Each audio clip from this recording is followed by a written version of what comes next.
The first time I noticed him was at my neighbor's funeral. Mrs. Caldwell had lived across the street for as long as I could remember, a pale, quiet widow who used to give out full-size candy bars on Halloween and talk to her garden gnomes like they were people. She died in her sleep at 87, and the service was quiet, tasteful. I went out of respect, not out of any real personal connection. There were about 20 of us in the pews, mostly older neighbors and a few distant relatives flown in from out of state. And then there was the man. He sat alone in the very back row, his posture straight, his hands resting gently on his lap. I thought he was maybe in his 40s or 50s, balding, thin, dressed in a black wool coat with a collar too high for the season. He didn't have the hunched look of grief, nor the distracted glances of obligation. He was present, focused, like he was listening for something only he could hear. At first I thought he was family, but after the service I overheard one of Mrs. Caldwell's nieces asking her brother, "Did you see that guy in the back? I thought he was with you." He wasn't. No one knew who he was. No one spoke to him, and just like that, I forgot about him. Until the next funeral. It was a week later. One of the high school teachers, Mr. Claiborne, had passed away suddenly. Heart attack, just dropped during a morning jog. I didn't know him well either, but I worked at the local newspaper, and I was asked to attend and write a piece on his career and community impact. It was a bigger service. Lots of students, co-workers, friends. I was sitting near the middle, scribbling notes on the layout of the church when I turned around to scan the crowd, and there he was again. Same coat, same upright posture, same silence, and the same detachment, like he wasn't watching the service but something beyond it, something behind it. I stared a little too long this time, trying to figure out what it was about him that felt off. He wasn't doing anything inappropriate, just sitting, still. He didn't blink much, he didn't fidget, he didn't acknowledge anyone, he didn't belong. That night, curiosity got the better of me. I searched the obituary page from the past month and cross-referenced every public funeral notice. There had been 7 services in town. I pulled the photos our paper had run for each, wide shots of congregations, casket processions, hymnal lines.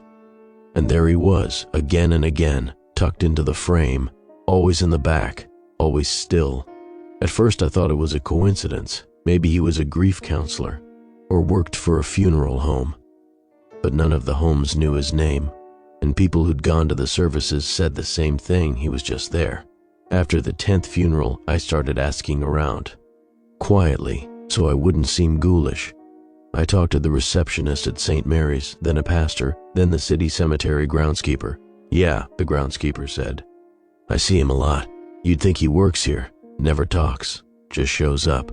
Watches. Do you know his name?" I asked. "Nope. Doesn't sign the guest books. Never brings flowers. Stands still as a statue while everyone else weeps."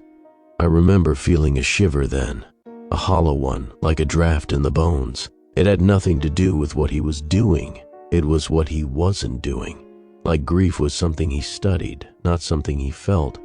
Like he was watching humans from the outside. The next day I went to a coworker, Nina. She handled photo archives for the paper. I asked her to do something strange. "Hey, this is going to sound nuts, but can you look at any funeral coverage from, say, the past 10 years? Just skim through and tell me if you notice the same guy." She raised an eyebrow. "You mean like an obituary scammer?" "No, just someone who keeps showing up." She didn't ask many questions. Nina liked puzzles. The next morning, she came to my desk and dropped a stack of printed photos. She looked paler than usual. "I didn't sleep last night," she said. "He's in almost all of them." I flipped through. Each photo was from a different year, a different church, a different crowd. But there he was, always older than everyone else, always somehow untouched by time. "He hasn't aged," Nina whispered. "Not in a single one." I stared at the final photo, dated February 2006. There he was, seated in the back of a packed chapel, just as stiff and ghost-like as ever. Something broke inside me then, some fragile line between coincidence and obsession. I went home early, tore open my mother's photo albums, and began flipping through the pages. Baptisms, graduations, weddings, funerals, there. My grandmother's funeral, 1999. Blurry out of focus man near the exit, same coat. My uncle's funeral, 1987. Background figure behind the pulpit, same coat. A photo I'd never seen before, black and white, dated 1961. A funeral I didn't recognize. But my great-grandfather stood in the front row, and behind him, half obscured by the edge of the frame, was that coat, that posture, that face. It wasn't possible. The photo was over 60 years old. I closed the album. I felt sick. I called Nina. "Can I come over?" "Already poured the wine," she said. She greeted me at the door with a glass and a 1,000-yard stare. I didn't even have to say anything. She held up her phone. I scanned some older town archives, obits, social columns, even school yearbooks. "You want to see something worse?" She showed me an image from 1942, a grainy funeral photo, faces barely visible, but his shape was there. Then one from 1928. Then 1903. He was in every single one, always older than everyone around him, always watching, always silent. Nina finally looked up at me. "What the hell is he?" "I don't know," I said, "but I don't think he's here for the grieving." She didn't ask what I meant. She just nodded, because she'd seen the same thing I had. He wasn't mourning the dead. He was waiting for something. The next funeral came quicker than expected. It was a young man this time. Josh Randall, 22, died in a car accident on Route 17. His obituary said he was engaged, loved fishing, worked at an auto body shop. I didn't know him, but I went, not out of respect, out of necessity. The service was at the Baptist church on the south end of town, packed with people, some crying quietly, others broken in their pews. I stood in the back, near the entrance. My heart pounded. Sweat collected at the back of my neck despite the air conditioning. I didn't have to look long. He was there. Same coat, though a little more worn at the seams. Same waxy skin, like it had never felt sunlight. He didn't turn when I entered. He didn't move at all. His hands rested on his knees, fingers splayed slightly, as if measuring the weight of the moment. I stared for a long time. I wasn't even trying to be discreet anymore. I wanted to see if he'd flinch, blink, acknowledge me. He didn't. I slid down the wall and sat on the bench opposite his row, keeping my eyes on him. It felt like sitting across from a taxidermied predator, perfectly still, perfectly silent, but full of something ancient and patient. When the choir began to sing, he finally moved, slowly, his chin raised just an inch, not reverence, not grief, recognition, like the song meant something else to him, something older. After the service, I waited near the entrance, pretending to scroll through my phone. I watched him stand, straighten his coat, walk out into the sunlight without squinting. He moved like he'd practiced it, like it was something remembered, not lived. I followed him. He didn't walk fast. He didn't look behind him, just kept a steady pace down the sidewalk, past empty storefronts and a rusted playground. I trailed him for 12 blocks. Then he stopped, at the corner of Mayfield and Grant. There's nothing there, just an abandoned convenience store and a bus stop no one uses. But he stood on the corner, facing the cracked sidewalk, and then he looked directly at me. It was the first time I'd seen his eyes up close. They weren't remarkable at first glance, gray-blue, sunken. But the longer I looked, the more I realized they weren't reflecting anything. No sky, no trees, not even me, just a glassy, flat void. His mouth didn't move, but somehow I heard it anyway. Not aloud, just inside. "Why are you following me?" My blood went cold. I opened my mouth, but no words came. I tried again. "I've seen you. You're in the photos. You've been at every funeral." He blinked once, slowly. "That is correct. What are you?" He tilted his head, not in confusion, in consideration. "You are not the first to ask," he said. "But you may be the last." That stopped me. "The last?" He didn't answer, just turned his head and stared at the sidewalk again. I looked down too. There, carved into the concrete with jagged letters, barely visible beneath a coat of dust, "He watches the ending." When I looked back up, he was walking away again. I didn't follow. Not because I was afraid, not exactly, because something in my chest, the same place you feel dread before a disaster, told me that if I followed him any farther, I wouldn't be able to come back. That night, I didn't sleep. I sat at my desk staring at old photos. I ran them through facial recognition software, tried matching him to town records, obituaries, census data. Nothing. He didn't exist in any registry, no social security number, no ID, no name, just presence. I thought about what he said. You are not the first to ask. I wondered what happened to the others.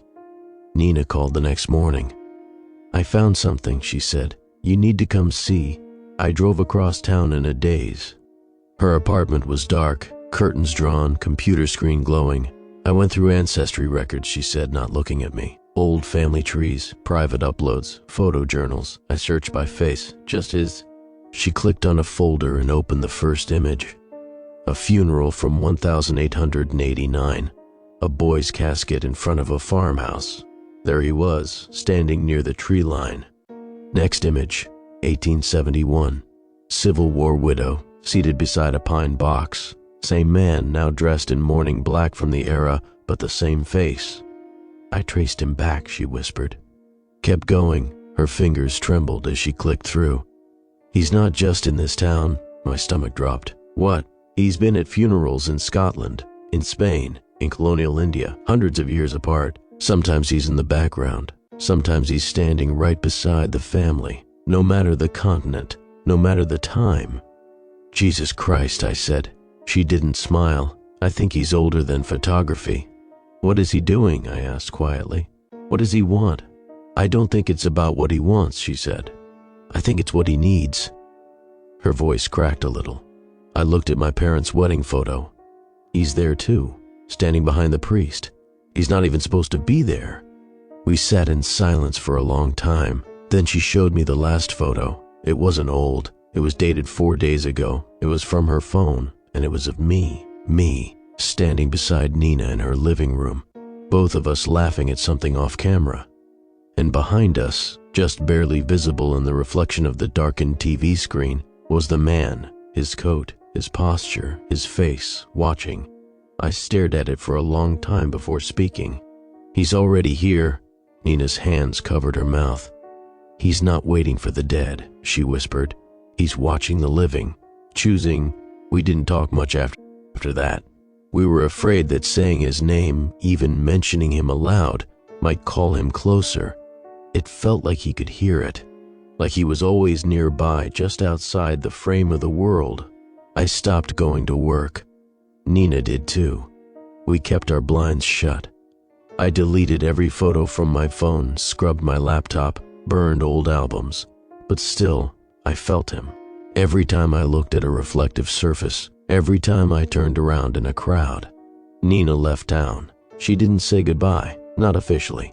I found a note slipped under my door the next morning. Her handwriting was rushed, uneven. I think he's watching me now. I don't want to give him a reason. I'm going where no one knows me. If you're smart, you'll do the same. Don't look at any more photos. Don't go to any more funerals. Don't even think about him. The paper smelled faintly of smoke, like she'd burned something before writing it. I never heard from her again. For a while, I tried to pretend life could go back to normal, but it didn't, because the moment you see him, really see him, you can't unsee him. He becomes a weight in your peripheral vision, a presence behind your eyelids when you blink, a distortion in your memory, like he was always there just waiting for you to notice. I stopped answering the phone, stopped checking the paper, stopped leaving the house. But the funerals kept happening. You can't stop death, not in this city, not anywhere. I'd hear the bells from the church a few blocks away. I'd see cars idling in black processions outside, and I knew he'd be there, watching, attending. I don't know how long I stayed inside. Days blurred. I survived on cereal and bottled water. I tore down the mirrors, blacked out the windows, but it didn't matter. He was already in my head. One night, I made the mistake of opening my closet, the one I hadn't touched in weeks. I was looking for a coat, something heavy to drape over my windows to keep the light out. That's when I saw the box. It wasn't mine. I'd never seen it before. Old, wooden, worn smooth at the edges. No markings, no lock, just there, sitting on the shelf like it had been waiting. My hands moved on their own. I pulled it down, set it on the floor, opened it. Inside was a single photograph, black and white. A funeral, obviously old, maybe 1,940 seconds. Dozens of mourners gathered around a coffin draped in flowers, and at the edge of the frame, standing in the snow, was him. Of course it was. Only this time he wasn't looking at the casket. He was looking at the camera and smiling. That was new. I dropped the photo. My chest seized. The air felt too thin. My knees buckled and I collapsed beside the box, shaking. Something had changed. Before, he'd been a passive observer, a shadow, but now he knew I was watching, and he wanted me to know. That night I burned the photo. The whole box. I lit it in the sink and watched the flame curl the paper into black petals. But even as the smoke rose, I saw something in the ashes. Not writing, not shapes. Eyes, two little points of scorched white in the soot, staring up from the char. After that, I started dreaming of funerals, hundreds of them. Foreign languages, foreign lands, ancient catacombs, candlelit wakes. Sometimes I stood among the mourners. Sometimes I was the one being buried. And sometimes, more and more often, I stood beside him. Not speaking, not moving, just watching. I'd wake up with tears on my face and the taste of dirt in my mouth. Once I found a small piece of dry flower petal on my pillow. Another time, a flake of old wax under my fingernail. I hadn't lit a candle in months. I started keeping track, names, dates, obituaries. I didn't go to the funerals. I wasn't that reckless, but I kept a list. 23 services in 3 months. He was at all of them. Then came the one that broke me. Her name was Lorraine Duval, 81, my kindergarten teacher. I hadn't spoken to her in over 2 decades. I wasn't even sure she was still alive, but there it was, printed in the paper. Small service, closed casket. I didn't plan to go, but I couldn't help myself. It was like a rope around my ribs, pulling me toward the church. I told myself I would just drive by, just look from a distance, confirm he was there, and then leave. But as I pulled up, I saw the parking lot was empty. Not sparse, empty. No cars, no flowers, no mourners. Just one man standing at the church doors, waiting. I stopped the car. My hands were ice on the steering wheel. He didn't move, didn't look, just waited. Something told me this one was for me. I don't remember getting out of the car. I don't remember crossing the lot, but I remember the door creaking open. The smell of candle wax and something else, older, like mold and dust and ash. Inside there were no pews, no priest, no coffin, just chairs in a circle, empty, except one. He sat in it, and there was an empty chair beside him. I almost left, almost ran, but I couldn't, because in that moment I realized something terrible. It wasn't that he followed the funerals followed him. He was a constant, a fixed point in history. People died, and he was there, and now he was inviting me to sit. I stepped forward, and then stopped, because as I looked at the far wall I saw something else. Photos, hundreds of them, nailed to the wood like trophies, each one a funeral, some modern, some ancient, and in each one, someone sat beside him, someone like me. Some were children, some old, some weeping, some calm, but all of them had the same expression, recognition. I backed away. The man stood slowly, as if disappointed. He didn't speak, but I heard it anyway. Next time, then the room was empty. The church was dust and silence. I left. I didn't look back. Now, I live alone. I moved states, changed my name, deleted every photo I own, but sometimes I catch glimpses, in crowds, in rearview mirrors, in the black glass of a blank TV screen. He's never close, not yet, but I feel it. He's waiting, and next time I won't get to walk away. It's been 6 months. I don't leave the house much anymore. I live in a town where I know no one. I changed everything, job, bank, identity. I pay in cash. I don't have a phone. I keep the curtains closed and never ever turn on the television at night. Just in case the screen catches something I'm not ready to see. I don't sleep well, I don't eat right, but I'm still here, and lately, that feels like a mistake. Because I think he's getting closer. It's the silence that warns me first. Not just the quiet of an empty house, but a kind of pressure.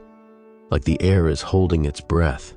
Like the world itself is waiting. It happens just before I dream, just before sleep drags me under. And in those dreams, the circle of chairs returns, always 12. Always one occupied. And always he's watching the door. Last night, I dreamed I was the only one in the room. I stood at the threshold, frozen. He was already seated.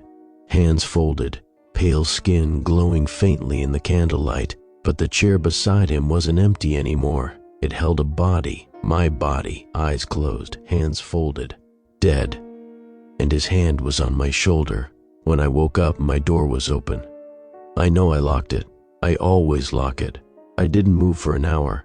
I just sat on the floor, shaking, listening. Nothing in the house was disturbed. Nothing was taken. But I could smell something faint in the air. Smoke, wax, dust. He'd been here. I started checking my locks twice, then 3 times. I pushed the dresser against the door. I nailed the windows shut, but none of it helps, because it's not about where he is, it's about when. He's patient. That's what terrifies me the most. He doesn't chase, he doesn't knock, he waits, and waiting is worse. I dug through old letters and notebooks, looking for anything Nina left behind. Some clue. Some idea of what he is or how to stop him. There's nothing, except for one phrase she scribbled in a margin of a photo catalog. He's not death, he's memory. I didn't understand it then. I think I'm starting to now. He doesn't kill, he doesn't interfere. He remembers, he attends. He watches you die, and he carries it. And if he's watching you while you're still alive, maybe it means you've already been claimed. Maybe you're already dead in his eyes, just not yet. And that brings me to today. I went to the library. It was stupid. I haven't gone anywhere in months. But something in me cracked. Maybe I needed to feel normal again, to be around other people. To pretend, just for an hour, that I wasn't haunted. There was a newspaper archive. Old clippings, microfilm, regional obituaries. I don't know what I was looking for.